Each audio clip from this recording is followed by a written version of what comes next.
DJ PK, it's 97.5, the KSL Sports Zone. We are joined once again by Kevin Graham here on a Football Friday to talk football. Morning, Kevin. Good morning, gentlemen. Even though you guys put together a very hostile environment, I do enjoy coming on every week with you all, so I appreciate that. Listening to the show again, I see. Prepping for the big appearance. Yeah, PK's the only human that can do 5 minutes on the word hostile, and it just made me laugh. So, I do agree with you, though. You never hear the word hostile unless it's like a road game. You're going into a hostile environment. I agree. You never hear that. I never thought of that until you actually brought it up when I woke up this morning at, I don't know, whatever time it was. So, yeah, that was good. I enjoyed that. It made me laugh. I like to create a hostile environment at home, too. I know, right? Dude, you have a hostile environment cloud that just follows you around. You're the pig pen of hostile environments. Pig pen. Yeah, exactly. Just how Pigpen just had that dust coming from him. Peanuts reference for all you younger people out there. Snoopy. All that. So yeah, good times. So, all right, good to be here, gentlemen, as always. Well, let's pick the big game. What do you think? Who wins, BYU or Texas Tech? Oh, we starting right off the bat on Let's this, get right to it. it. People don't want to wait through your nonsense. Really? Let's get to it. All right. Here's the deal. I have been a BYU backer this year. I've been very much a fan of this team. They're fun to watch. The way they overcome things, having a true freshman quarterback who I think we can honestly say now is not a true freshman quarterback anymore, the way he's played. They're going to have to play like they did against Iowa State in a lot of ways. Not fall behind, because I think falling behind is trouble if you fall behind against Texas Tech. But you got to play clean football, same way they played against Utah. You got to have 0 turnovers again. You're going to have to step up. Bear's going to have the game of his life because Texas Tech is so good at defending the run. I don't know. I was kind of going through some fun stats. You know that Texas Tech's defense has only allowed more than 2 yards per carry 4 times this season.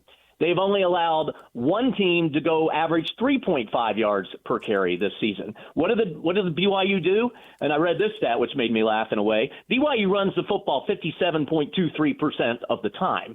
So for BYU to win, I mean, obviously it's strength versus strength. That means BYU's offensive line is going to have to dominate the front, but that's going to be really difficult because Texas Tech probably has the best defensive line that money can buy. And so that's going to be hard. So in the end, they're going to have to throw the football. And they're going to have to make plays. And the hope is that Martin is, back to at least 90%, or whatever he is after the injured shoulder that he had. So things are really going to have to come together. And it will be a hostile environment, which means you're going to have to start strong. You can't let the crowd get into that game early. You can't go down by 2 touchdowns and think you're going to scrap your way back. And really what BYU has to do is when you think about this when you were a kid, when you went up against a bully, particularly one of those rich, smug bullies, you remember those guys that always thought they were tough, they thought, they had all that money. And that was David James. Yeah, exactly. DJ.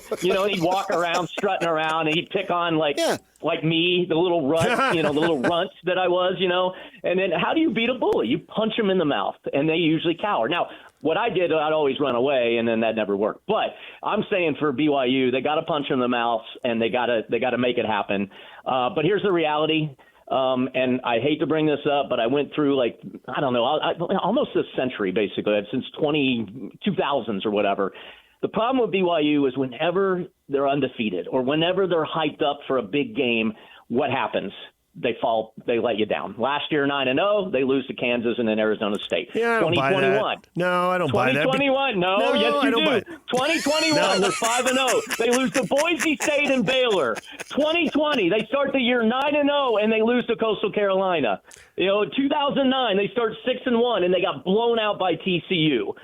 2008. They start 6-0. They got blown out by TCU. I hate to say it. 31-10, Texas Tech wins this game. And I got to go on history. I mean, Texas Tech is really good. And quite frankly, they're the only college team that every time I bet on them, they win. So I'm going to ride with Texas Tech. Now, that doesn't mean BYU's out of the mix. They run the table. It just means they have to win in the championship game and try to put it all together, most likely playing Texas Tech again. I don't mind your pick. I'm not here to argue your pick. I'll pick Texas Tech to win also. What I'm here to argue is your pathetic logic, Kevin. Come on, man. Come on. almost every team loses a game. If the thing is they get you hyped up and let you down, well, the only way not to do that is go out and lose the opener, like Alabama to Florida State, and then the pressure's off. So you lost to a dog team right out of the gate, and then that argument doesn't fly. Otherwise, you're going to have big games, and they do win big games because the only way to get to 9-0 was to win a big game over Utah, and the only way to get to 8-0 this year was to win a big game over Utah. And they didn't gag in the clutch. They actually went down the field in the fourth quarter and retook the lead and won the game. So I don't buy that. They always. Although I did have someone make that argument. Lost the game. I did have that. Yeah. The Utah game, BYU won them both. Oh, I thought that's a rivalry game, though. The rivalry game, you can't. BYU beat Utah count last year. 22-21. They went down and scored at the end. Okay. Gotcha. Yeah. I thought you were conference games. Yeah. Now, eventually, somebody's going to get you unless you go 12-0, and how many teams are going to do that? I mean, I think I think A&M's really good. I still don't think they're going to go 12-0. They got a couple of big games here. They barely squeak some out on the road. Good for them for doing it. But except for 1984, though, for BYU, they always lose the big game. I know, but most teams have 1 or 0 unbeaten seasons in the last 50 years. Urban Meyer's running around winning national championships in Florida, and those teams didn't go undefeated. He had one. When you say running around. Well, I mean, it's not wrong. Maybe I should be careful, but it's not wrong. Let's be careful. It's good. You know what? I hope Well, here's the problem, or not the problem. Here's the good thing for BYU fans. Every time I pick BYU to lose, they end up winning. So you're welcome, BYU fans. Because I mean, I bet my life on it once, and Bronco Mendenhall called me out and wanted to take my life. I mean, even though BYU, that's really I don't know why he wanted that, because that's not for them. They're good people. So I don't know. I hope I'm wrong. BYU's had some magic this year. They always seem to pull it out. I just think Texas Tech is really good. Athletically, they're far superior. They're paid probably triple than what all the BYU players are paid. Not that matters. But if things fall right and they come out strong and they play clean football, they do have a shot. It's just going to be difficult. I mean, Texas Tech's defense is really good, and magic happens. So we'll see. Magic happens, yes. I think the method is you look at their one loss, and that was to the Sun Devils. And as I've said all week when the poll was coming out, that was not a bad loss, because when Levitt and Tyson, their receiver, play and the quarterback, the Devils are 15-2. So there's something to be said for that. Yeah. And you look at, I don't know how Levitt did it in that game. But they hit on a bunch of long plays. He threw for 319 yards. They had 2 receivers, Tyson, of course, and a kid named Hamilton, who had over 100 yards. Now, Tyson has 10 receptions, but Hamilton only had 3. And then the tight end had 4 for 66. So you had 3 guys there averaging in double figures in receptions. And so they've got to be able to have big plays offensively, because you're simply not going to be able to run the ball. Raleek Brown, who I think is second in the league in rushing, only had 69 yards, 3.6 carries, and he did break one for 22. So if you cut that down, which you can't, the yards per carry are even smaller. And so you got to have big plays, and most likely it's going to be through the pass. And also defensively, the Devils, I think, probably played their best defensive game of the year. And Tech did have the backup quarterback and Hammond there, and he's out. But they didn't do a whole lot offensively. And I think the scores that Texas Tech had were aided by ASU crappy special teams too. So if you can find a way to really bottle them up defensively and hit on a few big plays, most likely through the air, I think you got a shot. And then BYU's special teams, with Kelly Paping the last couple of years being the coordinator, have been really outstanding. So you can find a way to get an advantage there. I think that's your avenue and your path towards winning. I agree 100% with you. I think the other common denominator, too, in that ASU game, PK, is no turnovers. And that's the only game this season that Texas Tech did not force a turnover. So, again, it goes back to clean football, too. And 100% agree, too. Complementary football is going to be big for BYU, too. Again, look at that Iowa State game, what they did, particularly when Martin went down. The defense stepped up with a pick six, a couple interceptions. What the special teams did when they blocked that punt returner or whoever it was into the ball and got a fumble that way. So, 100% agree. I mean, everything's just got to fall in place. And if it does, then, BYU can win. And that's huge, because then – obviously you run the rest of the table and you got a cushion now. Now you can lose in the Big 12 championship game and still get into the playoffs. So I'm excited. I'm glad it's a noon kick East Coast time, and I don't have to stay up till 3 in the morning watching this damn game. So I'm also excited about that as well, being on the East Coast. So I do think to underline that special team stuff, people always think about the big return, and maybe that's what it is. But they got the muffed fumble recovery against Utah, the one against Iowa State you point out. And what about blocking a kick? We haven't seen that. Those are huge plays. I mean, the Broncos beat the Raiders because they blocked the punt and got the field goal that ended up winning the game. So there's lots of ways to make a play, and maybe there's some kind of trickeration or something as well. You never know, and halftime adjustments are going to be key. I mean, if BYU's down in the first half, I liked what BYU did in that game against Iowa State 2 weeks ago when they came out of halftime with a new philosophy and they figured it out. And I also think it's going to be really difficult to run the ball, but that's where Bear and his scrambling can probably come into play as well. Not only big plays like you said, PK throwing down the field, but also is he going to be able to make those decisions when he has a chance to run around, and can he get away with that fierce pass rush? I mean, they're ranked 11th in the country in sacks, and this David Bailey kid has 11 and a half sacks this year. Yeah. I mean, they've only played 9 games. And so, can he run away from that and also make big plays, with his legs as well? And if he does, then again, there's a chance. What do you think of the Big 12 getting the 3 teams in the top 13 and Utah coming in at 13? Yeah, I was impressed by that, too. That kind of surprised me, to be honest. But, I mean, look, the way this is Utah's MO, again, you talk about big games, under Witt's regime, more times than not, he'll have a couple of those losses or one loss that as a Utah fan, you wish wouldn't have happened, and then they always seem to finish strong. So there's that chance. I don't see the Big 12 getting 3 teams in. I just don't think the committee and the SEC and Big 10 will allow that. But them being in the mix, I mean, I think they have something to play for. It's sitting there for them. If BYU, like say what happens, say if Texas Tech blows out BYU like I just predicted, all right, most likely won't happen. But if it does, and BYU, kind of falls down and then loses to Cincinnati, who knows? Maybe, BYU or maybe Utah can jump into the mix somehow, depending if Cincinnati can pick up a second loss. I mean, Houston was ranked and got beat by West Virginia last week. So, anything can happen. And by the way, don't assume Texas Tech. I mean, yeah, they got Central Florida after this BYU game, but they do have to play at West Virginia in that last game of the year. And West Virginia is playing better football with Rich Rod, and playing in West Virginia is not an easy task usually. So, there's no 100% guarantee Texas Tech will, I mean, obviously on paper it looks good for them. They'll win that directional school. Here we go again with the directional stuff. I know. I hear you. Yeah. Let's forget the directionals and get to the big boys. Oregon's playing Iowa. If Utah is going to get in, I mean, there's a path. It may not be a great path, but it's a path. If they're going to get in, Oregon at Iowa, I figure if Oregon's 10-2, the 10-2 Big Ten team with Oregon's brand power, they're getting in over Utah. But Oregon still has to play USC, and they still have to play Washington, who are also 2 lost teams. If Oregon loses 2 or 3 down the stretch, which I'd probably bet against, but it's not crazy, you think Oregon loses to Iowa because then the pressure's on. No. This is the big road trip. No. You got Iowa going down.